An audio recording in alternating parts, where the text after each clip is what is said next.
오늘부터 성경의 문화와 풍습에 대해서 강론을 하려고 합니다. 이 강론은 우리 성도들이 성경의 문화적인 그런 배경을 보다 쉽게 이해할 수 있도록 돕기 위한 것입니다. 그리고 강론을 듣는 분들이 너무 지루해하지 않도록 짧은 동영상으로 작은 주제별로 하나씩 다루고자 합니다. 먼저 오늘은 첫 시간으로서 이스라엘의 율법에 대해서 살펴보겠습니다. 성경에서는 율법에 대해서 아주 자주 언급하고 있습니다. 율법이라는 것은 말하자면 이제 법 체계입니다. 고대에도 오늘날과 같이 성문화된 법들이 있었습니다. 문서로 된 그런 성문화된 법들은 근동 지방에서 BC 2000년경 즈음에 발견이 됩니다. BC 2100년에서 2050년 수메르의 우르나무 법전이 있고요. 그리고 BC 1792년에서 1750년 고대 바빌론의 함무라비 법전이 있습니다. 자, 이런 고대의 법전이 있었는데 그들과는 별도로 하나님의 백성, 이스라엘 백성에게는 하나님께서 주신 율법이 있었습니다. 이 히브리인들의 율법은 하나님께서 이집트에서 자기 백성을 데리고 나오신 이후 모세를 통해서 주신 법입니다. 그 율법의 형식이나 기능 가운데에는 이방인들이 가지고 있는 법전과 유사한 점, 공통적으로 겹치는 부분들도 상당히 많이 있습니다. 그것은 이스라엘의 율법이 고대 다른 이방인들의 법전을 참고한 것이 아닙니다. 왜냐하면 어느 사회에 어느 문화에나 도둑질하면 안 된다, 살인하면 안 된다, 거짓말하지 말라, 간음을 하지 말라, 또 사회 질서를 해치지 말라, 약한 자를 보호하라, 권위에 복종하라, 이런 것들은 대부분의 법전들이 공통적으로 포함하고 있는 내용들입니다. 그래서 이스라엘의 율법과 이방인들의 그런 성문법 사이에 공통된 점들이 있다고 하더라도 전혀 이상한 일이 아닙니다. 한쪽에서 다른 것을 보고 베끼거나 참고한 것은 아닙니다. 하나님께서는 자기 백성 이스라엘에게 친히 자신의 말씀으로 율법을 제정해 주셨습니다. 구약시대의 법이라는 것은 언약의 양 당사자들을 두고 서로 이 당사자들을 연결하고 서로에게 책임과 의무를 부여하는 그런 계약 제도였습니다. 예를 들어서 이제 고용주는 품삯을 지불해야 한다. 품꾼은 품삯을 받는 대신 노동력을 제공해야 한다. 이런 계약 관계라는 겁니다. 하나님께서는 이스라엘을 자기 백성으로 삼으셨습니다. 그리고 너희가 내 말을 듣고 내가 주는 율법의 말씀에 귀를 기울이고 그것을 준행하면 너희는 나의 백성이요 또 내가 너희를 보호하고 너희를 크게 부흥시키고 또 너희에게 복을 주겠다. 이런 상호적인 관계로 맺어진 것이 율법입니다. 이스라엘 백성들의 생활 가운데에서 이 율법이라는 부분은 상당히 많은 영향력을 행사했습니다. 이스라엘 백성의 삶 가운데에서 율법과 떼어놓고 생각할 수 있는 것은 사실상 거의 없다고 보시면 됩니다. 어떤 옷을 입을 것인가? 남자의 옷은 어떠해야 한다. 여자의 옷은 어떠해야 한다. 율법에 명기가 되어 있습니다. 무엇을 먹을 수 있는가? 먹을 수 없는가? 깨끗한 음식과 부정한 음식을 구별하는 그 레위기의 율법에 음식에 대한 규례가 들어 있습니다. 결혼은 어떻게 할 것인가? 일부 일처 제도인가? 일부 다처 제도인가? 중혼은 허락하는가? 이혼의 문제는 어떠한가?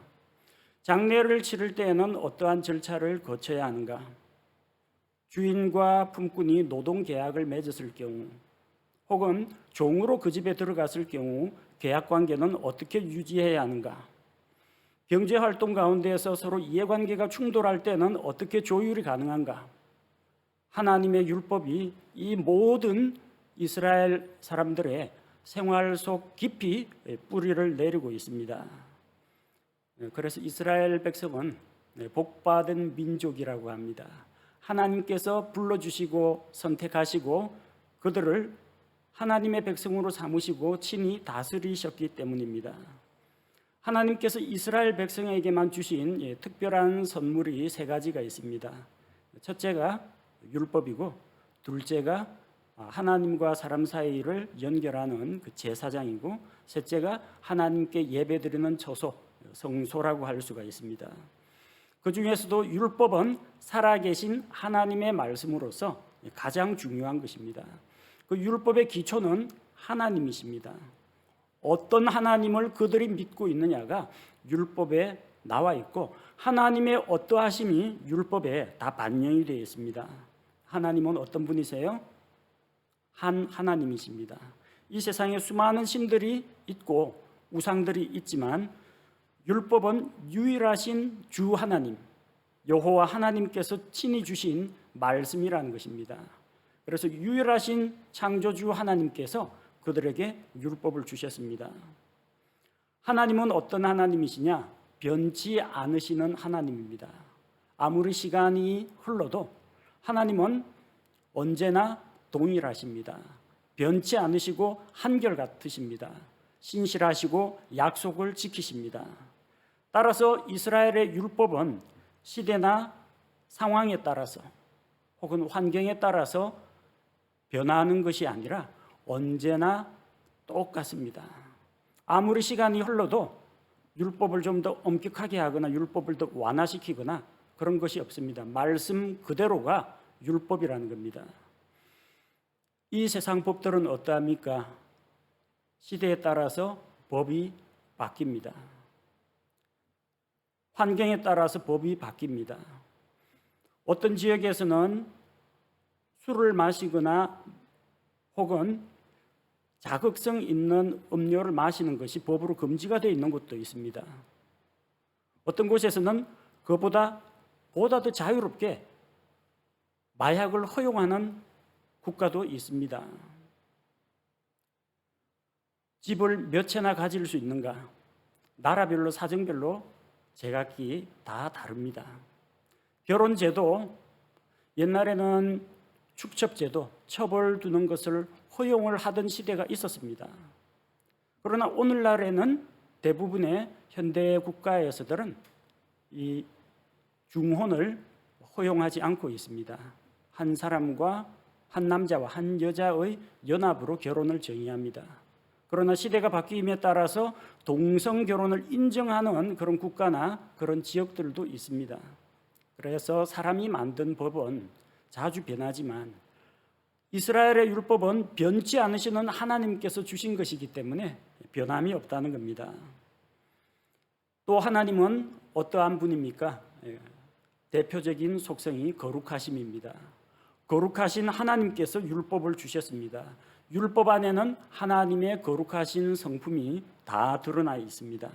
그래서 거룩한 삶을 위해서 자기를 어떻게 성별할 것인지, 부정한 것과 이방인들로부터 어떻게 분리할 것인지 그것이 기록되어 있습니다. 레위기 11장 44절 45절에서 하나님께서 주신 대표적인 말씀이 이것입니다. 내가 거룩하니 너희도 거룩하라. 이스라엘 백성이 왜 율법을 지키며 거룩하게 살아야 하느냐? 거룩하신 하나님께서 이 율법을 제정해 주셨기 때문이라는 겁니다. 율법은 이스라엘 백성의 생활 가운데 깊이 뿌리내리고 있습니다. 성경시대의 이스라엘은 신정 국가였습니다. 하나님께서 주인이 되어서 다스리는 왕국입니다. 하나님께서 주인이신데 하나님께서 왕에게 기름을 부어 그를 왕으로 세우고 왕을 통해서 국가를 다스렸습니다. 따라서 왕은 하나님의 말씀을 부지런히 읽고 그 말씀을 순종하고 백성을 하나님을 향하여 바른 신앙으로 이끌어야 할 그런 책임이 있었던 것입니다. 그리고 만약에 이 이스라엘의 율법, 왕국의 법을 어기는 것은 곧 하나님께 대한 반역으로 간주가 되었다는 겁니다. 그러니까 이 종교법 따로 있고 이쪽에 국가의 행정법 따로 있고 이런 것이 아닙니다. 법이 하나입니다. 하나님께서 주신 그 말씀 자체가 곧 법입니다. 하나님의 말씀 이스라엘의 율법을 어기는 것은 그것은 곧 그가 속한 가족과 공동체, 국가 사회 그리고 나아가서 하나님께 대한 도전으로 간주가 되었습니다. 이스라엘 백성의 생활과 문화, 그리고 제도 등은 모두 이 율법에 의해 영향을 받았습니다. 그래서 우리가 이스라엘의 율법이 어떤 것들이고 어떤 종류들이 있고 또 이 법들이 무엇을 위해 존재하는지 하나씩 차례로 살펴보도록 하겠습니다. 성경에 나타난 이스라엘 백성의 생활을 잘 이해하려면 구약시대의 율법에 대해서 잘 알고 있어야 합니다.